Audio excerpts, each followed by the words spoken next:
We are very excited and honored to have Michelle Cummings, the big wheel herself, presenting today. Michelle is the founder of Training Wheels, very sought after speaker, trainer, presenter, author. You've probably seen her at AEE conferences if you've been to one before, or any other conference in the training and development experiential education field, because she is everywhere. So we're really excited to have you here today, to Michelle, to help us improve our bag of tricks, improve our debriefing skills a little bit. And I'm going to go ahead and pass it on over to you so you can get started. Okay, sounds good. Well, hello everybody. I'm excited to present today and testing out this webinar format.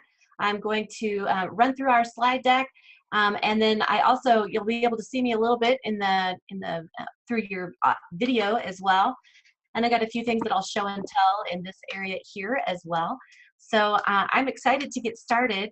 Training Wheels, for those of you that haven't met me before, Training Wheels, we're a team building company. We have an online store where we sell over 350 different activities and books, all related to the team building and team development industry. And I'm also an author in the industry, and I've written several books in the industry. I think I've been I've been going to the AEE conference even before I started Training Wheels. So I think I've been to 22 or 23 different AEE conferences. So AEE has a very near and dear place in my heart, and I love the people, I love the mission, and I'm excited to share a little bit more about effective debriefing tools and techniques today, because I find that a lot of times with team building, I think a lot of times we're really good at the games, but we're not so great at the debrief. And so this webinar is geared towards showing you some 10 different debriefing techniques, and then some tools that kind of help teach that technique. And so we'll walk through each one. The slides and the webinar will be available afterwards, so you'll get a link from Dan on those after the fact. So we're going to dive right in, so that way we make sure that we can cover all 10 techniques in this 60-minute format. So here's kind of a list of all 10 of the techniques that we're going to cover.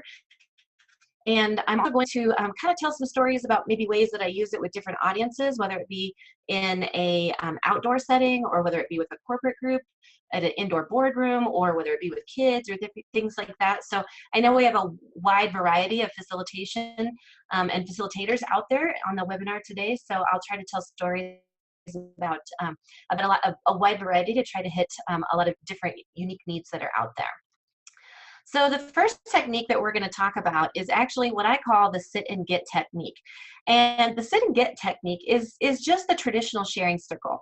And the traditional sharing circle is just where, after you do an activity of any kind, or even at the end of a day, where you sit your group down in a circle, and you as the facilitator, you ask the questions in kind of a format that would walk the group through the what, so what, now what process. So what just happened? Why is this important? And how does this relate back to the real world? And this technique is a very effective technique, and I use it with 100% of the groups that I facilitate. However, if it is the only technique that you use, then your participants can get a little bit bored with the process, and then all of a sudden processing becomes that boring thing that we do after the really fun stuff. And so, so this technique, I use it, like I said, with every single group that I facilitate. But however, I mix it up with some other techniques that I'm going to share with you here in a moment. So that way then processing can be just as exciting as what some of the activities are themselves. And another thing about this technique is that it does place a lot of responsibility on you as the facilitator to ask kind of the right questions in the right sequence.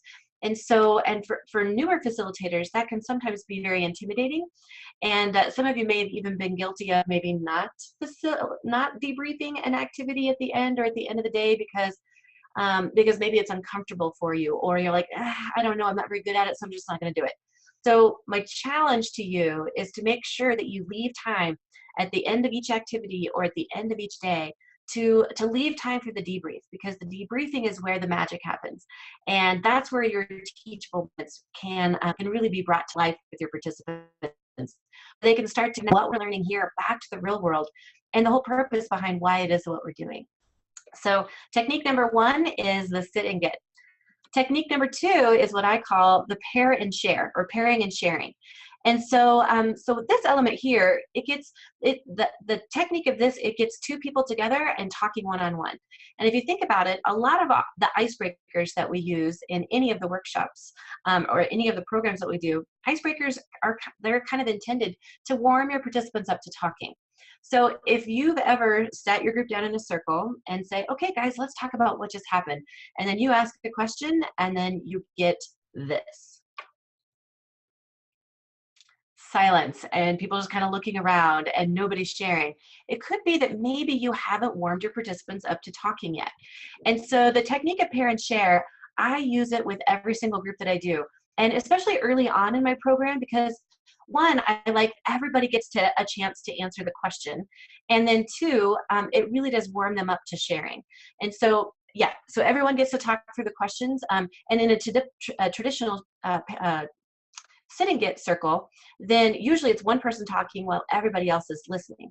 And in a pair and share technique, everybody gets a chance to process and answer the question. So, and many icebreaker activities that you already know can also be used as processing activities. So getting two people together, sharing an icebreaker question, then later you can have them get with you that same partner or do some of your traditional icebreaker activities as debriefing activities. So, and then a critical element of the pair and share technique, though, is to make sure that once your participants have paired off and had their conversation, you need to bring it back to the large group and have one or two people share with the large group what it is that they heard or that they said with their partner. And there's two reasons why. One, it could be anytime you ask two people to pair up and have a side conversation, it could be that maybe they're not talking about what you want them to talk about, right? There's risk in that. And so that's one thing. So when you bring it back to the large group and say, hey, you know, one of the questions that I had you discuss was who was the leader in that activity and why? What were some of the answers that either you heard or you gave? And so now through the large group shared experience, you have one or two people kind of share out what it is they either heard their partner say or something that they said. So that helps make sure everybody was focused during the conversation. And then it also helps you as the facilitator make sure that you're hearing the pieces of information that you need to hear so that you can link what they learned here back to your next activity or back to the real world as well. So it's a critical element to make sure that after you have them go off and pair and share, that you bring it back to the large group and have a large group shared experience as well. Now there's a couple of activities that I like to do with it. So, so here's one of my favorite icebreaker activities that I do for pair and share is I give everybody one of these cards that I call Icebreaker Wheelies.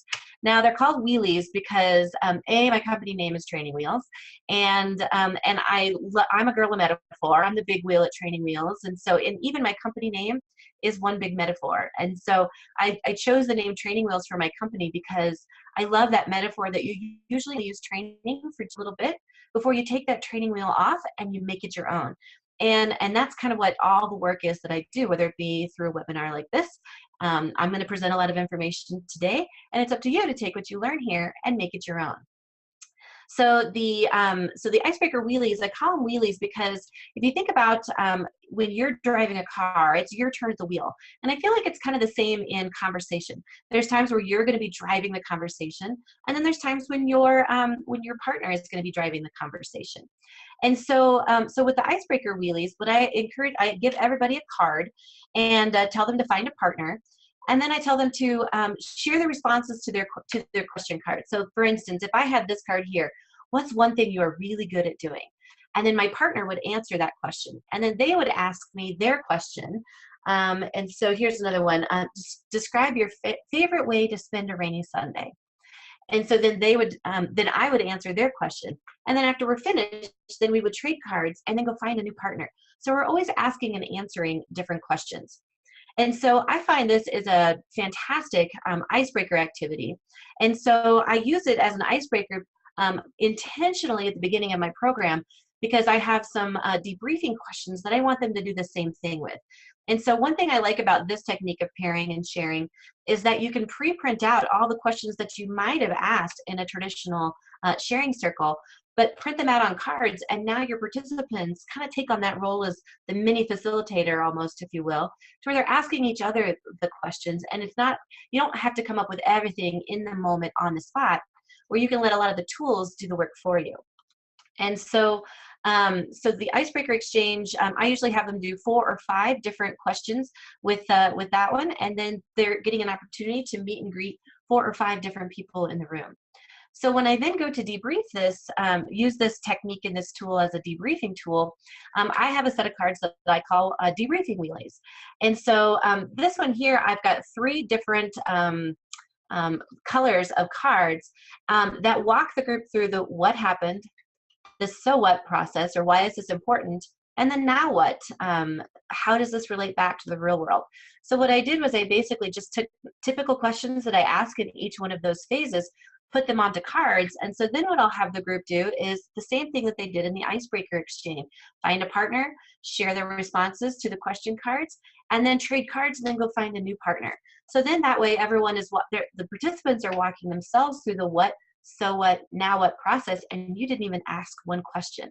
So then again, as the critical element of pairing and sharing is having them come back to the large group and then pull a couple questions from orange, a couple from green, and then a couple from blue. So that way you, the facilitator, can hear what it is that they're getting out of so that you can link the learning to the next thing that they're doing. So I usually have them do 4 questions on orange, then turn that card in, pick up a green card, do 4 questions on green, turn those in, and then do 4 questions on blue. So then the group walks themselves through the what, so what, now what process. So, and what I like about this is one, there's everyone's answering all the questions all the time. So there's really a lot of good individual processing going on throughout the group process itself. So it's a favorite of mine. This is also an easier activity that you could make on your own. And really one of the reasons why I came up with the wheelie cards or the wheelie ideas in the first place was that I got tired of asking the same icebreaker questions or the same, using the same format all the time with different groups. So I thought, you know what, I'm just going to sit down and create a bunch of questions, write down what are the things that I typically ask or the things that I want my groups to discuss with one another. And then they can ask the questions themselves. So, we have a set of cards. I do a lot of leadership work in the programs that I do. And so I created one whole set that is just leadership cards. So it's a great way for you to be able to make a target specific topic. So let's say if you are a school teacher and you want your kids to debrief content after a lesson that you teach, you could either print on the computer or write on index cards. You could write those down and then, have the kids, do the question card exchange at the end. So pretty easy to make on your own with some index cards, some writing utensils, and a little creativity. That way you can make topic specific questions. So as far as the ages go, as far as the appropriate age level for the different groups, I would say these questions are probably good for about 10 years old and up for the most part. So I find a lot of times if I do work with what I call the littles, or from about 9 years old and under, I then sometimes then have to adapt some of the questions for younger audiences. So that's the an example of ways that you could make them on your own with index cards, or just print them out onto make a set on your computer and then print them onto cardstock or other things like that. So then you can just quickly, I like to use index cardstock or pre-perforated business cardstock. So that way then I can print them out on my computer, quickly pop them out, and boom, I can be onto my program. So that's one of my DIY tricks that saves me a lot of time in cutting and things like that. So we're going to move on to our next technique, which is metaphoric methods. Michelle, we do have a couple of sure. couple of questions related to that, if you wanted to hit on them real quick. And to Keith, who wants to see the last slide, know that the whole slideshow will be available to you as a resource after this presentation, so you'll be able to see them all. Another question we have is how do you handle a debrief where participants take away something different than what you were hoping for them to take away? How do you guide them towards the intended now what? Yeah, that's a great question. So a lot of times I'll do that. I'll make sure that in my if I've used the wheelies for the now what, for the what, so what, now what process, I'll make sure that in the now what questions, I have pulled the questions that I want them to discuss in the large group. I want to make sure that that I hear a couple of those answers of the now what, just making sure then that's my opportunity if I want to ask, you know, a couple of different questions that maybe even weren't on here, just to kind of as that final wrap up to make sure that that I've gotten what I want to make sure that they've learned, or some of those key elements that it might be linked to the next activity that we're going to do. I'll just, you know, you could then all of a sudden revert into your traditional sharing circle and actually ask a couple of other questions at that particular time. That way then you honor them and the questions that they've answered, and then you also honor the process as you as the facilitator, making sure that you're hearing what you need to hear before you go on to the next activity. Nice. And then we have a question from Romy asking, curious what kind of questions you use on those leadership cards. Yeah, so there on the screen you can see a couple of them. In that whole deck of leadership wheelies, I have some questions that are past leadership experiences, like describe a good mentor that you've had, or describe a leadership activity that one of your first leadership experiences that you had, and how did that shape you or mold you into the leader you are today. So some of them are around past experiences. Some of our current leadership questions, like what are you doing currently to let's see here, to feed the people that you are leading. You know, what are you doing to nurture their skills and things like that. And then some of them are future questions around, like, where do you see yourself in 5 years as a leader and things like that. So there's 60 different cards in the deck, so they really do range kind of in those 3 different categories as far as past, present, and future leadership. So great. That's all the questions I see for now. You're welcome to okay, forge on. awesome. All right, we're going to jump into technique number 3, which is metaphoric methods. Now, metaphoric methods, this is one of my favorite methods to use because it really does give a lot of ownership of the processing to the participants themselves. And so it allows them to attach an experience to a metaphor of some kind. And so it's very participant directed rather than facilitator directed, to where a lot of times in the traditional sharing circle, it's me asking a lot of the questions. Whereas this one, I ask one question or ask them to think about how did, let's say if I was ending a day with this technique or this particular activity, how, you know, think about all the experiences that you had today. And I want you to think about one key learning moment for you, and I want you to attach it to an experience or to a picture that you see or a metaphor that you see down on one of the cards. So, and this technique really does leave opportunities for the creative and the meaningful interpretation of the experience really wide open for your participants. And so usually when I do this, I'll have people, like for instance, with the activity that you see in the picture there, spread out a bunch of picture cards, have them relate an experience, and then grab that card and then go and pair and share with someone and share with them why you chose the card that you did. And then after they do that, then I bring it back to the large group and then ask for a few volunteers to share the picture that they chose and why they chose it. And one thing I love about that is I've used the same deck of what I call metaphor cards for the last probably at least 18 years that I've had training wheels. And this, you know, I've been using this technique. I found the deck of cards called Chiji cards very early on in my career, even before I started training wheels. And these cards here are the cards that are in the picture there. And they're just very simple clip art kind of photos on cards. And I found that people really got to a pretty amazing metaphoric processing with just putting the power of suggestion and putting the pictures out there. So I like to use a variety of different things now. You can go through magazines and actually cut out photos, and then I laminate everything, and a lot of times I'll put one picture on the back and laminate it to a different picture that's on the front. So that way then when I throw my cards out there, it doesn't really matter what side lands face up, and just kind of a little bit of a time saver for me as a facilitator.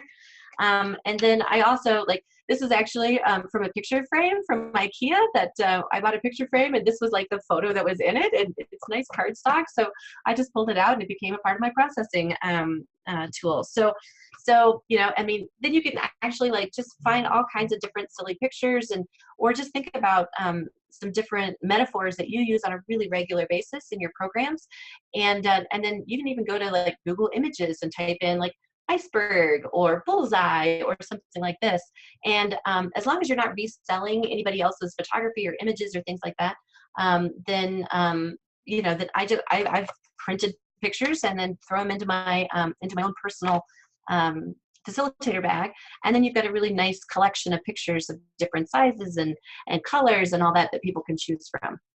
So this particular method, I almost always pair the metaphoric method with the pairing and sharing technique, just because somebody has chosen that for a reason, and I want them to be able to share why they chose the card or the picture that they did. And so letting everybody have the opportunity to verbalize that is important. And another reason why I love this technique is because a lot of times if you get really a lot of nonverbal people in your groups, you know, even if they choose not to share why they chose the card or the picture that they did, then they still chose that for a reason. So there's still some good internal processing going on. And even if they choose not to share it, I know that there's still some connections being made there, even though I might not ever hear what they are. So, with this one here, I kind of shared it with the last one, but yeah, I have them pick a card that describes something that they learned, and then pair and share, and then have a couple of volunteers share with the large group. So, you can do it indoors, outdoors. There's not really a right time, right place to use that. I also like to use this one. Sometimes if I'll start the day with it, I'll say pick out a card that best describes where you're at coming into the day, and then it could become an icebreaker that way. And then you can use it to close up the day as well. So now that we've had all these experiences together today, pick out a different card that would, or maybe it's the same card, but pick out a card that best matches, you know, an aha moment for you, or a teachable moment for you, something that made you smile or laugh, or something that was valuable for you, an experience that you had throughout the day. All right, the next technique we're going to talk about is front loading. And front loading is the technique of kind of giving your participants an example of a type of answer that you'd like to be given in the actual debrief itself. So for example, it gives them an example to follow. It's not really putting words in their mouth, but it gives them an example of the type of answer that you're looking for. So it gives them a sense of what it is you want them to do, and expectations for behaviors, and motivation for actually coming up with their answer as well. And so one of my favorite tools that I use with 99.9% of the groups that I facilitate is the activity called the body part debrief. Now with this one is one of my favorite ones to end an entire experience on. So whether it be end of a semester, end of a day, end of whatever the group time is, I like to end with this one. And so I invite the group to either sit or stand in a circle, and then identify and give an example for each body part. So for example, so the body parts, I love to use the stress reliever body parts. And so we carry a set of these on the Training Wheels website, but there's other places and I'll share with you other examples of ways you can do this as well. But with this one, so with the heart, I tell the group, you know, if you choose the heart, describe with us a feeling that you experienced today. So with the stomach, it could maybe be something that took guts to do, or pushed you outside your comfort zone, or maybe it's going to take a little while for you to digest all of this new information that you've gotten today. With the ear, it could be a good idea that you heard, or maybe something that was hard to hear. With the eyeball, it could be something new that you saw in yourself today, or somebody else, or maybe a vision that you have for the way your team works together. I put a smiley face ball in there to talk about something that made you smile or laugh today, or because it has a mouth on it, you could even use it for just anything else that you'd like to share with the group about, you know, verbally, something that you got out of the day. And then also I have a brain as well, something new that you learned today about yourself or somebody else, or something that you thought of that you really want to take back and really utilize back in the real world. So that technique of front loading is it only takes about 90 seconds or so to describe each one of those different parts. And now what I would do, depending on the size of group, I would, if it's a small group like in the picture here, I would say, I don't care who goes first, but I'd like to hear from each person. And so then they can come forward, pick up the part that they want to share with. And I always tell them, you know, you've got your 60 to 90 seconds to share. Please no 5-minute acceptance speeches, you know, depending on how much time you have left for your processing. And then put the part back, so that way then somebody else, if they want to use that same part, that also helps preserve your parts. So that way, because it gives people kind of a fidget tool to kind of mess with if they're really nervous and talking in front of other people. But having them pick it up, use it to talk with, and then putting it back is important, because if people hold this for too long, they're going to snap it in half accidentally and things like that. So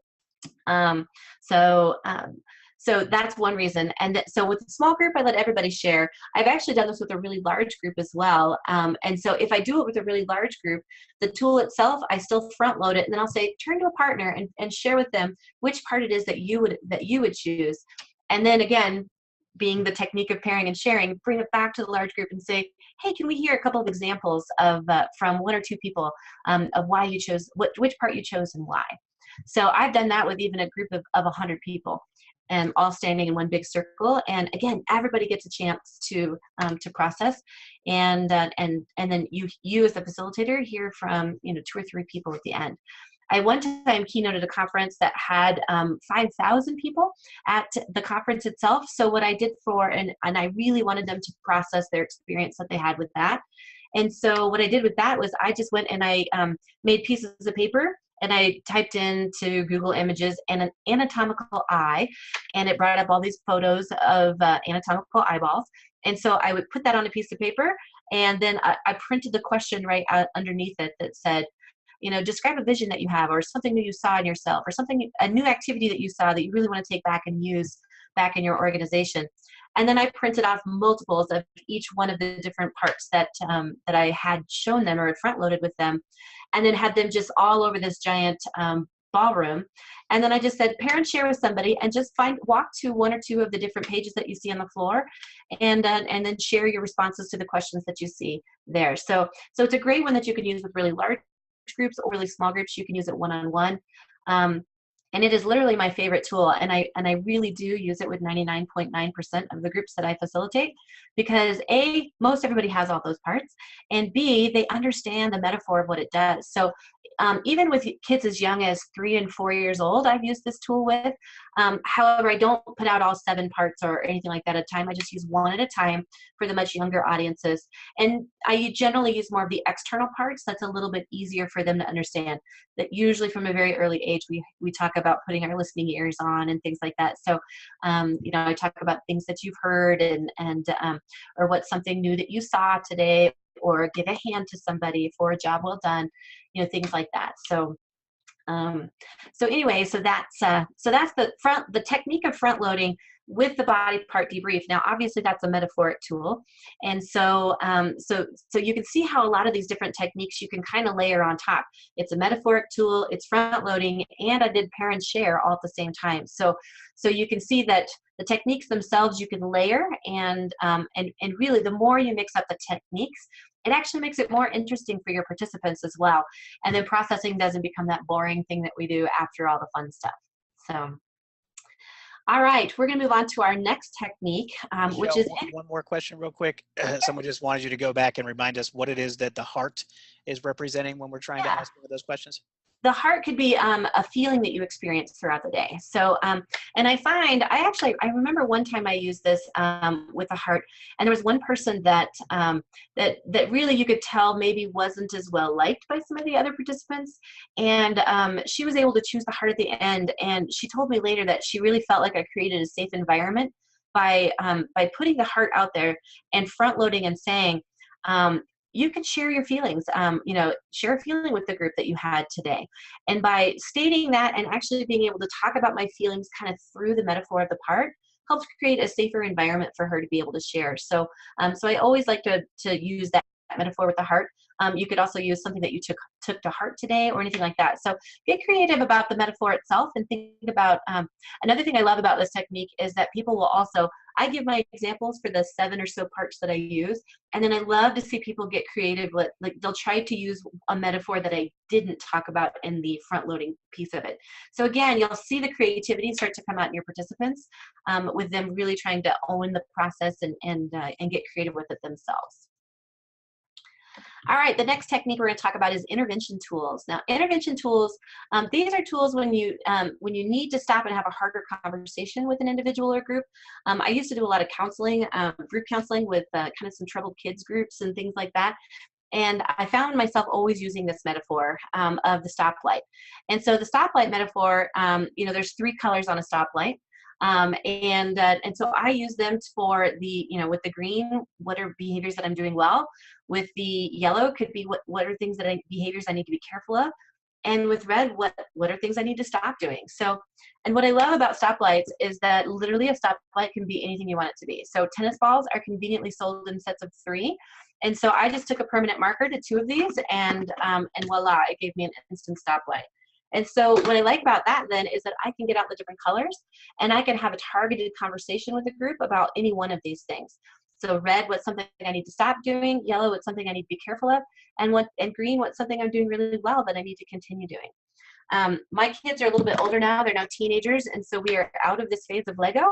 And so I've actually confiscated all of their Legos, the size, and they are now processing tools.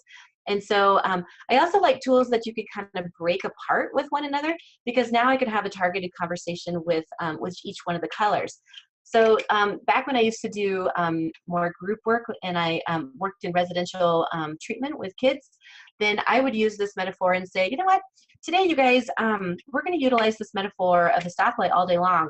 And if for some reason I come and I hand you one of these colors of Legos, what I want you to do then is hold on to that for about 2 minutes, whichever color it is that I gave you, and then bring it back to me, and then let's have a conversation. I want you to tell me why you think I gave you that color of Lego.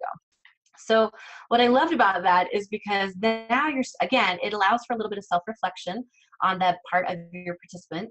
And then 2, it allows you to kind of know what's going on in their brains, because oftentimes when you get this back, they will share with you an experience or a story of something not what you gave it to them.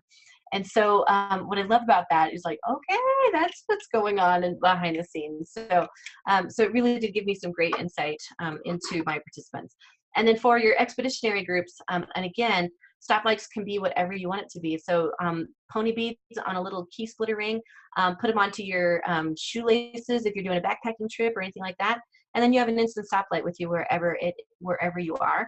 And you can always talk about what I need to stop doing, what do I need to be careful of, and what am I doing well that I need to continue doing. So that's one of my favorite intervention tools. Another one that I have is called the conflict resolution thumb ball. Now, a thumb ball is a ball. It's called a thumb ball because when you catch it, you look under your thumb and you answer the question that is underneath your thumb. And so this one here, I have found that I actually keep one really near my desk. And I find this to be really great individual therapy whenever I am in a conflict with something. Because I find a lot of times when groups are in conflict, or when an individual is in a conflict, they're not always in the right frame of mind to think, how can I make this a win-win situation? And so, so what I love about this is that there's 32 panels on the ball, pre-printed. And so, so what I love about it then is I'll just toss it up to myself, catch it, look under my thumb, and it really just gives me an opportunity to kind of reflect and think through a conflict before I say or do something that I might regret later. So it gives me a little bit of time to pause, reflect, process what happened before I respond. So for example, here's some of the things that are written on there. So in the grand scheme of things, how important is this conflict? How do you think they view the problem? What are you doing that might be blocking the resolution of this conflict? How can you be part of the solution? Do you have a solution? Is your solution the best one, or why? And are you using old stuff to fuel this fire? Which is one of my favorite questions on the ball.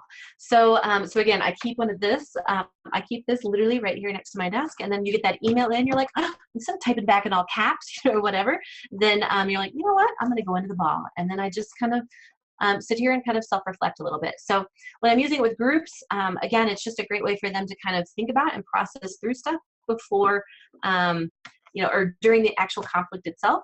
And then individually, it's my favorite one-on-one tool to use with groups as well. So, so anyway, and you can also make stuff like this on your own really easily. Before I had training wheels, I used to use a beach ball and a Sharpie, and I would do something similar like this. You can use it as an icebreaker. You can write debriefing questions on it. And then again, the group, you toss it, catch it, look under your thumb, and then you answer the question that's under your thumb. So, so thumb balls really are a really cool tool. We sell these on the Training Wheels website, and so there'll be a link to it here at the end of the webinar as well. All right, the next technique we're going to move on to and talk about is the technique of self-reflection. Now, the conflict resolution I kind of alluded to that a little bit, even with the intervention tool of the stoplight, because you really do need to let your groups have some time to process through some things kind of on their own. And a lot of people are very, for as extroverted as I am, and a lot of the participants in your programs are, you're going to know who your people are that are more extroverted and very comfortable with sharing their thoughts and feelings. They're the ones that are always answering the questions and things like that. But you're going to have those other really quieter groups, quieter people in your group that also need that same opportunity for self-reflection.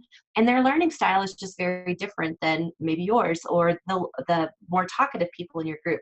So really allowing time for self-reflection is an important key piece of any program that you do. So I always try to incorporate that as I'm sequencing out my program, to allow some time for participants to really reflect on the experience themselves.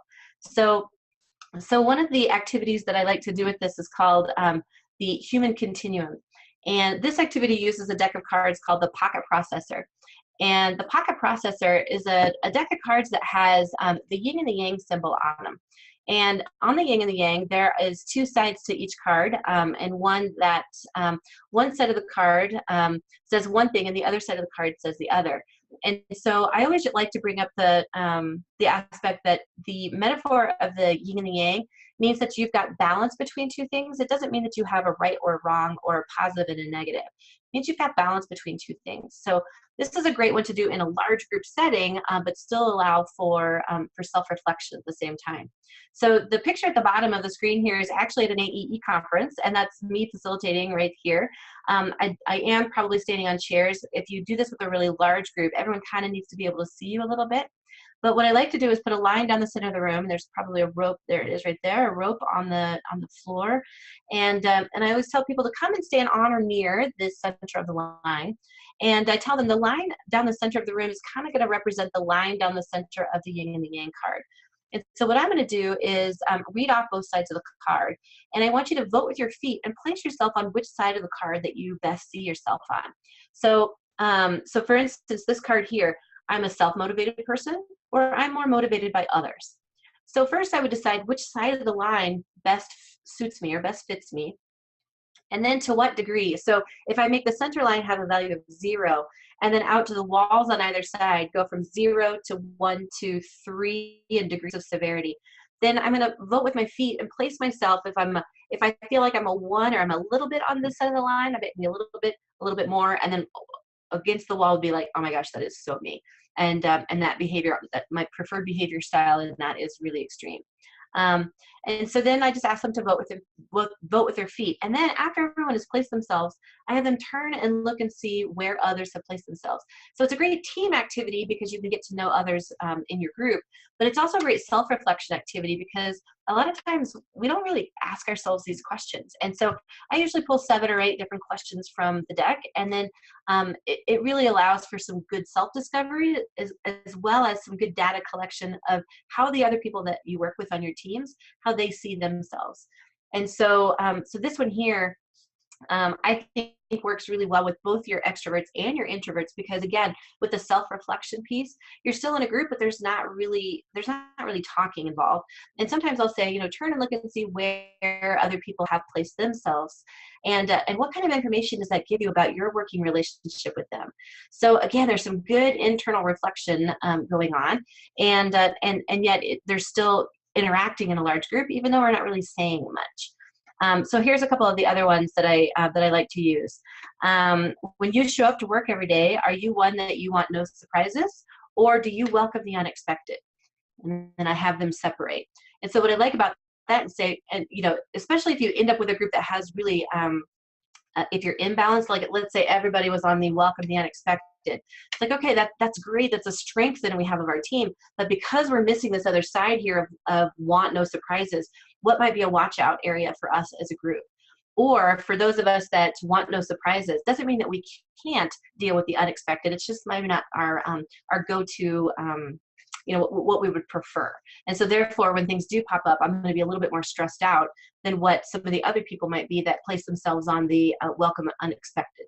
So that's a great example of how you could still do self-reflection in a large group, and yet still allow for that personal that personal time where people can reflect on their own behaviors, how it impacts their the group, what are their strengths, and then what are their watch out opportunities for each one of those as well. All right, we're going to move on. Just for the sake of time, we're going to move on to our next technique, which is anchor tools. Now, anchor tools is a great technique where you actually give your participants something to go home with that actually anchors them back to the experience that they had in your program. So, so there's small trinkets or mementos of your program that have some sort of metaphoric or meaning to them that they physically get to take home with them. And so if you think about a boat in a harbor and it has an anchor that's kind of keeping it in one spot, then the little trinkets or mementos do the same thing, to where once a participant leaves your program and goes back into the real world, when they come across that trinket or they see it, it anchors them back to the learning that they had in your program. And this technique really is one of those that, that really can help extend the learning beyond your one-day program or however long your program is. But it really can extend that learning for a really long period of time, whereas other techniques that I've shared already are very much kind of in the moment and there's still meaning there, but this one here really can be a long-term tool. So, so this particular one, it anchors them back to the experiences and the program. So here I'm going to kind of just do a couple of high-level overview of a few different techniques that I use. One is called later letters. So if you've used the, here's the bullseye postcard that I used earlier. You could even have people pick out the metaphor that they connect with on the front and then write a letter to themselves on the back, why they chose that and whatnot. And then you can mail it to them at a later date. We have a file cabinet here in the Training Wheels office that starts with January 1st and goes all the way through December 1st. And there's a file for each one, for each day of the year. And then when I get back, I have people date their postcard. What day would they like to receive that within one calendar year of the program? And then one of my daily responsibilities of my admin is to go through, back up about 4 or 5 days from whenever that is, put a stamp on it, and I have the participants address it ahead of time. And then I mail it to them. And I get more feedback back from participants saying, oh my gosh, that was such a little gift or breath of fresh air that I got in the mail. You know, and you can even use, instead of just doing postcards, you could actually have them address letters, have your other participants tuck in other notes into the envelope before you seal it up, tuck one in from the facilitator itself, and it becomes a really nice, way to, again, extend the life of the program beyond that one day.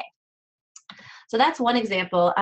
Little trinkets or charms is another one that you can do. Down there at the bottom, that picture down there at the bottom is Jen Stansfield, one of my co-authors on the book A Teachable Moment, which is all debriefing activities.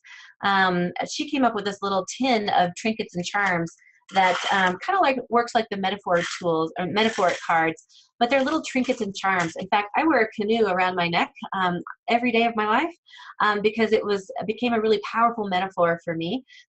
In a program that I led one time. And so it's just something that I keep with me, I wear almost every day.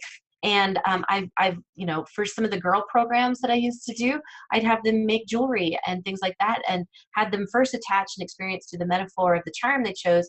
And then it became, for me as their counselor, I could use that metaphor because they wore it around with them every day. I would be able to use that metaphor on a really regular basis. Another one, I have these little tiny feet down there, the other picture down there called impression feet. And they're little small feet that have a little heart cut out of the heel. And I use these for participants to kind of give and receive feedback with these. So I talk about if you're as humans, as we walk through life, if we walk through the dirt or the mud, we leave impressions with our feet. And as we walk through life, we leave impressions on people. And a lot of times impressions are left on people's hearts. And so with this one, I say, I want you to watch everybody in the group today, and I want you to see how they make an impression on you. And at the end of the day, we're going to circle up, and I want you to give a foot to someone and tell them how they made an impression on you. But each person can only receive 1 foot. So I need you to watch everybody in the group today so that you can share with them at the end, if you're that last person to go, you need to be able to share with them how they made an impression on you. So, so it becomes a really cool way for them to kind of share with one another just how I show up in programs. And so with some groups, you have to talk about good impressions versus bad impressions and things like that. But framed the right way, it can be a really powerful activity. And so, so this is one that, you know, your company that you work for, you can come up with something that has your logo on it, even could be a carabiner that has your logo on it or something like that. But instead of just giving everybody a care. So it could be, something like, carabiners are most vulnerable when they're open, and so are we as people. And so invite them to be vulnerable throughout the day, step outside their comfort zone into their stretch zone, and be a little bit vulnerable.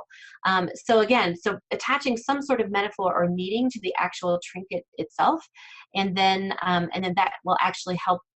That then becomes the anchor tool, where then it anchors them back to the learning that you had back in the program. So the little impression fee, we carry those. We carry Jin's many metaphors as well on our website. But again, these are all things that with the impression fee, you could even just you could even trace people's feet onto a piece of construction piece of paper, get one of those heart punches and punch the heart out of the heel, and then have participants write on them, and then they can give them to one another as well. So again, with a little creativity, you really can create a lot of these tools on your own. All right, we're going to move on to our next technique, which is artistic methods.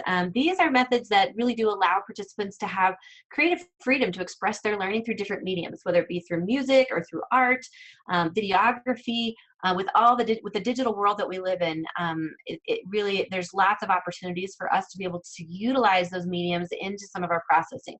Now, not all of them, and not everybody is going to warm up to this technique, but it is a technique that is out there.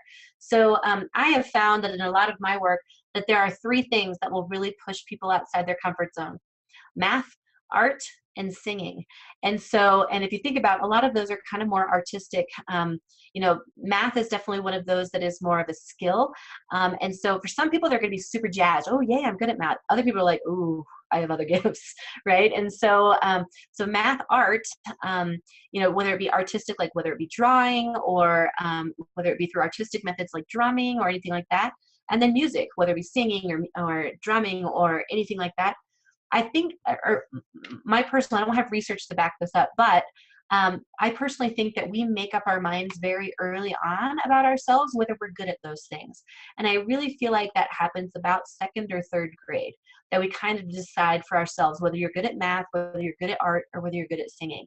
So I try to incorporate one of those techniques into my programming, because 1, I'm hitting on strengths of multiple people in my programs, and 2, for others, I'm hitting on I'm going to push them outside their comfort zone with one of those 3 things. So one of my favorite tools to use with the artistic method is called the community puzzle. And the community puzzle is a blank universal puzzle that I like to use at the end of the day to ask people to think about what piece of learning did you get out of today that you want to take back with you. And then give everybody one of the centerpieces, which the centerpieces are about 4 inches by 4 inches. And then tell them to draw on your own piece, whether it be just words or numbers or letters or whatever. Or if you're more artistic and you want to add more color and flair to it, you can. And then pair and share. Get with a partner, share with them what you put on your puzzle piece. And then after everyone's done pairing and cheering, then bring it to the large group in the center of the room. Have everyone put the puzzle piece together. And then after everyone has it put together, it really does look like a large community quilt almost, with all the different colors and pictures and different things like that. So, and then this becomes an anchor tool, because then you can have them take their individual piece home with them. So again, this is another one of those tools that can be layered on top, the different techniques can be layered on top of one another.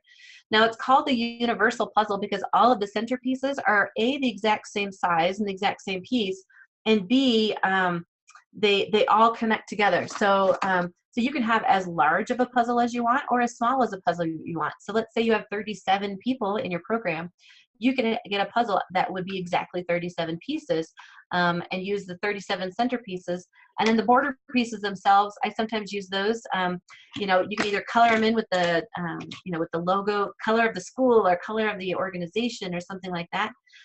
Or sometimes when I've done family work, I've had each one of the center pieces be for the individuals. And then sometimes on the outside, the frame, I'll say, what are some things that support our family or support us, our teams and things like that. So again, you can play with the metaphor all day long and utilize, if you think about when you're putting a puzzle together and you get to the last piece and you can't find it, you tear apart the couch cushions and everything and you're looking all over for that missing piece. So what are some of your gifts and talents that you bring? How are you an essential piece of the team? As well as Are there any skills or talents that we're missing from our team that we need to make sure that we try to seek out and find? So, so the community puzzle, we carry it on our website, and it's just at the trainingwheelsgear.com. And each puzzle comes 48 pieces to a puzzle. So there's 24 center pieces and 24 border pieces. And then so that way, then if you've got a group of 24, perfect. But if you've had that group of 37, you would just purchase 2 puzzles and then pull the pieces from the second puzzle to make your puzzle of 37. So so that's what makes it. So you can have a puzzle of 10,000, you can have a puzzle of 10, and all of the puzzle pieces would fit together. All right, let's move on to our, so those are example of anchor pieces as well as the artistic method. So the last 2 techniques I'm going to share with you, the first one is called action and reflection. Now, action and reflection, processing does not have to take place just sitting in a circle. There's a lot of processing you can do that is up and active. So think about even the icebreaker activity that we did earlier with the pairing and sharing of the icebreaker questions. That you could do that with the debriefing question, with the pairing and sharing. So that's more up and active. And so, so if you think about any of the icebreaker activities that you know, use them as debriefing activities. But providing kinesthetic movement during a reviewing or a processing session really does help maintain the energy of the group and keeps those high energy folks really engaged. And then also, I always use action and reflection at the end of a long day, because anytime you've asked people to use their bodies and their brains all day long together simultaneously, they're going to be exhausted by the end of the day. And so what I find is doing a couple of activities that have a little bit of movement to them really can help create that last little burst of energy that you need to debrief those last few learning moments before you send them on your way. Especially if you work with more adult populations and more corporate groups. Most adult populations are pretty sedentary and they sit a lot during the day. So if they've been up and active all day, they're going to be really tired at the end of your program. And the last thing that you want is somebody to fall asleep in your final sharing circle. So one activity that I love to do at the very end is called shuffle left, shuffle right. And so have your whole group get into a circle and then tell them, in a minute, I'm going to say shuffle to the right. And what I want to have happen is everybody will then just shuffle, to the side, to the right, until you have something that you'd like to share. And then you just say stop. And then you'll have your 20, 30 seconds to share. Again, please no 5-minute acceptance speeches. And then give the group a direction to go, either shuffle to the left or shuffle to the right. And then the whole group will follow suit. And so what I like about that is that then you say shuffle to the right, and then people shuffle, and someone will say stop. They'll have their 20 seconds to share. And then as a facilitator, a lot of times you have to do this, like, which direction would you like us to go? Because they'll forget. They're like, oh my gosh, shuffle left, and then they'll start shuffling to the left. And so what I like about this one is that there's movement, and then there's focus, and then there's movement, and then focus again. And so what I like about the technique is that it A, raises the energy in the group, and then B, for those people that have a really hard time just standing still, it gives them some movement. And then they can take care of their own bodies and whatnot and their own behaviors, especially if you work with anybody that has ADD and it's really hard for them to just really stand in in one place for a very long time. This one's great because you shuffle a little bit, you listen in and focus for just a few seconds, and then there's movement again. So it makes a really nice end of day activity. And then the last technique we're going to talk about is what I call the object lesson. So actually, the Debriefing Thumball is one additional tool that I'll share with you in the action and reflection. Just like the conflict resolution Thumball, the Debriefing Thumball, catch it, toss the ball, catch it, look under your thumb, and answer the questions. And if you recognize these same colors that I used earlier on the debriefing wheelies, the Debriefing Thumball walks groups through the what happened, the what, so what, now what. So what happened, what just happened in that activity, why is this important, and how does this relate back to the real world? And so when I have the groups do this, I like to use groups of 10. So I'll give one ball for every 10 people, and I'll tell them to catch it, look under the thumb, do 4 or 5 questions on orange, 4 or 5 on green, and then 4 or 5 on blue. And then they walk themselves through the what, so what, now what process. So this is another great one that really the tool itself does all the work for you. And it mixes up the technique to where the participants don't get tired of hearing your voice because they have different tools that ask the same questions that you would have asked. So that's why I like mixing up the techniques. All right, and last but not least, the last technique we're going to talk about is object lesson. Now, the object lesson technique is where you find a cool story or a cool tool itself that actually teaches a lesson. And so one of the tools that I have found for this is the UFO ball or the sci-fi tube. Oops, sorry. And so I'm going to use the sci-fi tube just because it's a little bit bigger and you can see it a little bit better. But what the UFO ball, you can see in the picture there, as well as the sci-fi tube, the tool itself has two metal ends to it. And when a connection is made, then the tool lights up and goes off. That one's not working, so I'm going to bust out my UFO ball. So the UFO ball here, it's got two metal plates on it. And when a connection is made, the ball lights up and goes off when a connection is made on the metal plate. So kind of cool itself. And I originally found it at a science store. I'm like, ooh, that might be kind of fun to use around the campfire. But then the more I started playing with it, the more I started finding that it really did have some cool, the value of connection, and it really did teach a cool lesson. And so what I end up doing is then whoever is standing immediately to my left, I'll say, I'll tell them, it's like, okay, Joe, would you go ahead and touch that metal plate there? And so Joe touches that, and then it doesn't go off, and everyone kind of like, oh, it didn't go off. And I said, well, it hasn't gone off because Joe and I haven't completed our connection yet. And then I hold my hand out to where Joe then would hold my hand. And as soon as he touches my hand, then the ball lights up and goes off. And so usually what I say is, now obviously I just met Joe today, but I bet you the more connections you make with Joe, really cool things would start to happen. And then, and so each time you make a connection with somebody, then really cool things can happen, right? And so then I have the whole group. I'm like, now let's see if throughout the whole day today, whether we made connections with one another, with the activities you saw, with all of this, let's see if the whole group, let's see if we made connections with one another. And so then I have the whole group hold hands all the way around the circle. And so Joe would be over here on this side, goes all the way around, and it has to be skin to skin contact.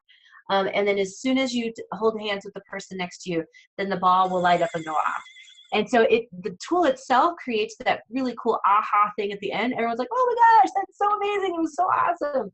And so then I usually end with the statement that says, you know, if all of us stay connected to the vision, mission, vision, and values of our organization, really cool things can happen.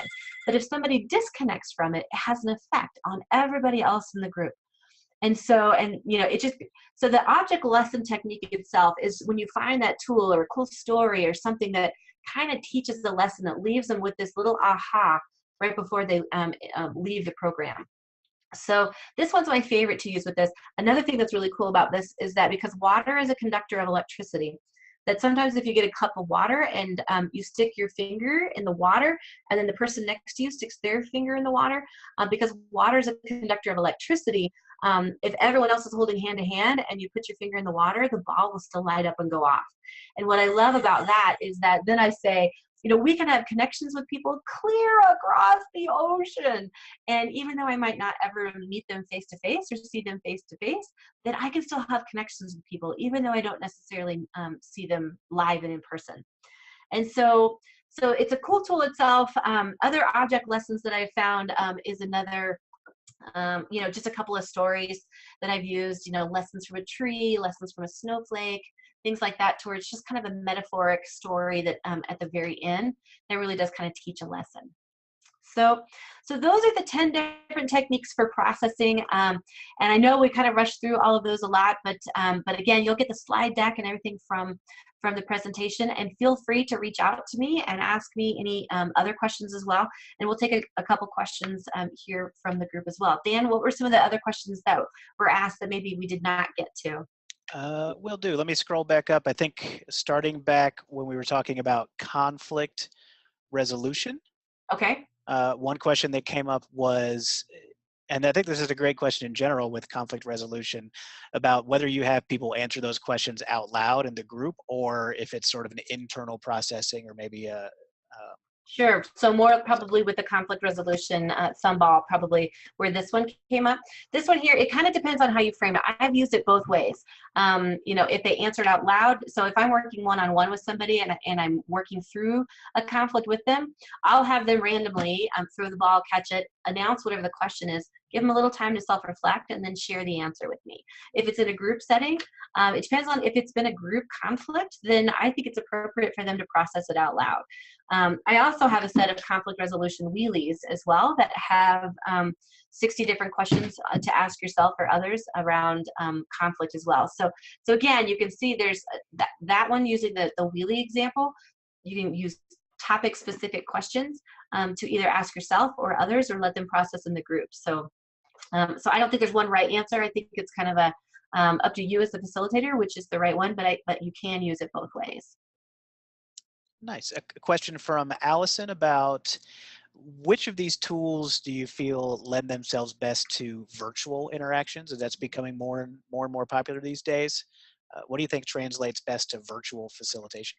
Yeah, I think if you're going to do something like this, a webinar, or even just, where you do like a go-to meeting and everyone can see everybody on their screens, or and you've got one slide deck that everyone's working from, I think even like the Metaphoric cards would be a great one, because then you could pop a bunch of different images on a screen and let everybody, pick one and then share, with their partner, either through texting or why they chose the card that they did, or just even in a group setting. Hey, I would choose this one and why.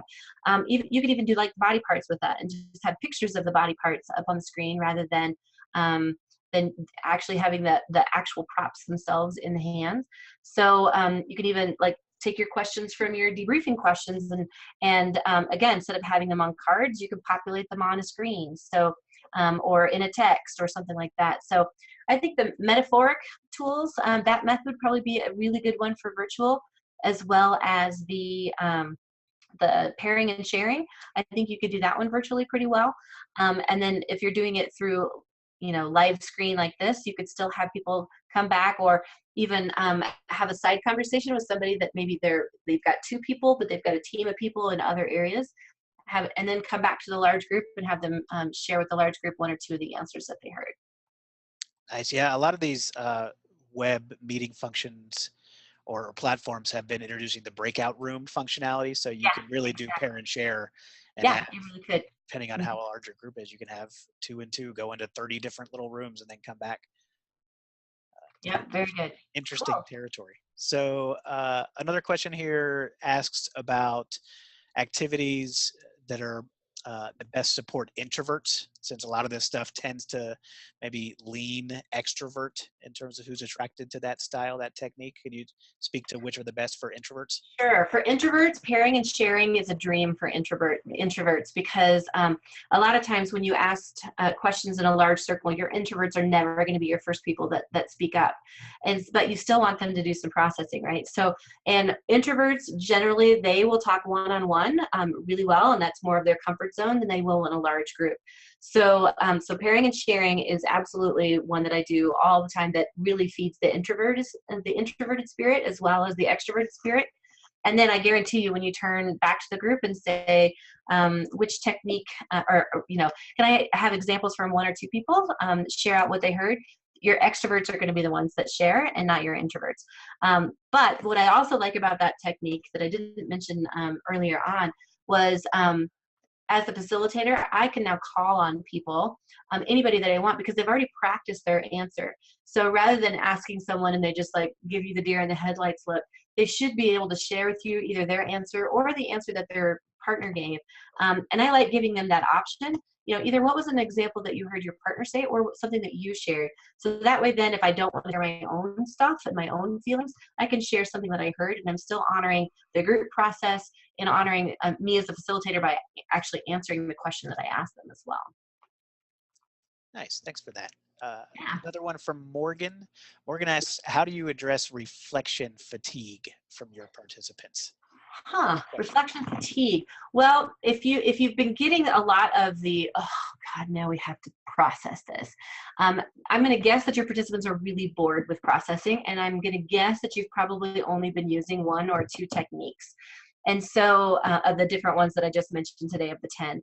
So my suggestion would be to mix it up. And not just do the sit and get, the traditional sharing circle. Mix it up a little bit, and the different techniques with some of the new ones you learned today. And if you're still feeling like your participants are experiencing debriefing fatigue or whatever, processing fatigue, then let me know, because I find the more that I mix up my methods, the less fatigue that I see from my participants themselves. That I don't get the, oh God, now we have to sit and process about this, because because it doesn't necessarily feel like processing when I mix it up with all these different techniques. Great. Just a couple more. I know it's getting a little bit late, so we'll probably wrap it up after 2 or 3 more questions. Okay.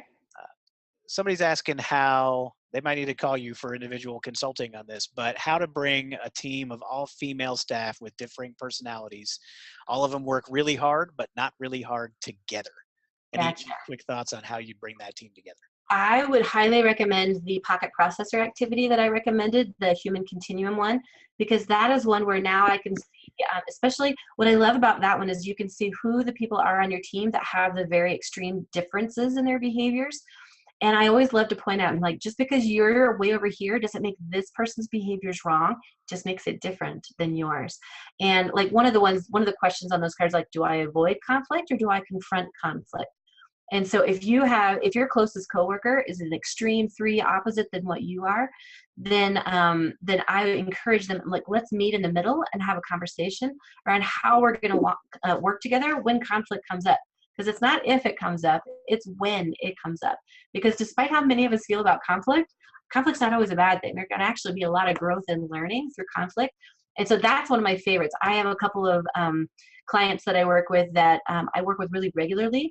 And that's still one that I always do with them, because it's just a good reminder to see how my behaviors, A, show up in the workplace, and B, how they sometimes will bounce really badly off of other people because I'm wired very differently than other people. And I know that I'm not for everybody, right? But I also, if I'm working with these people, I have to know, like, okay, this behavior over here, as much of a strength as it is for me, I also have some watch out opportunities, or opportunities for growth and development. And maybe my closest coworker might be really gifted in that. So maybe we balance one another out in that particular behavior. So that's one of my favorite ones that I would absolutely use to address that. Great. And the last question from Jose. This I'll just read it. It says, "I really don't like exams. So if you want to use a technique to evaluate, which can I use?" That's a great question. So this is where you're more eliciting, like, when you're trying to evaluate the effectiveness of your program and things like that, where you would use a Likert scale or something like that.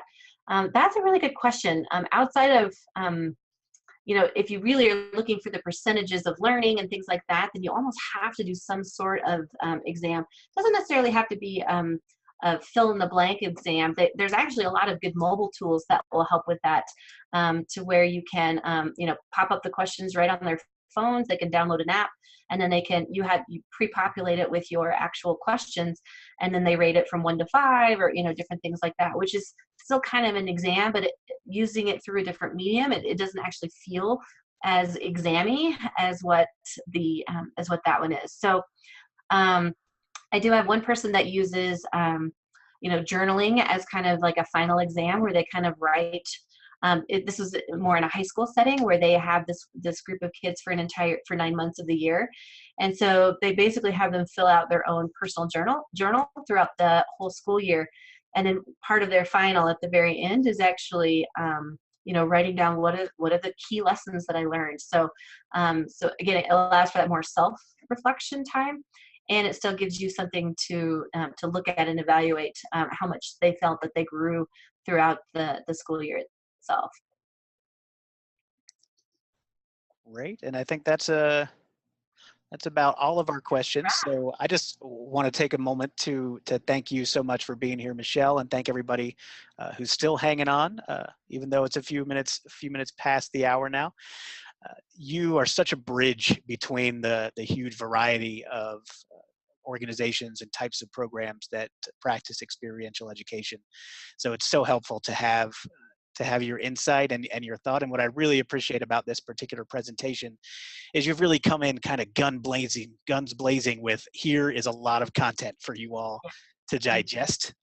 And so I'm excited that people have access to your slides, and of course your website, and your contact information will be available if there's more that they want to talk about. But thanks a lot for sort of helping so many of us, whether we're college professors or wilderness therapists or adventure educators, to become better at what we do. Really appreciate it. Absolutely. Absolutely. And if anybody has any additional questions, feel free to reach out and ask. I'm very accessible. I answer all my email. And my email address is just Michelle with 2 L's at training-wheels.com. Don't forget the dash, or you get a very different website. All right. Well, thanks a lot. Thanks everybody for coming, and we'll see you next time. Have a good day. Great. Thank you.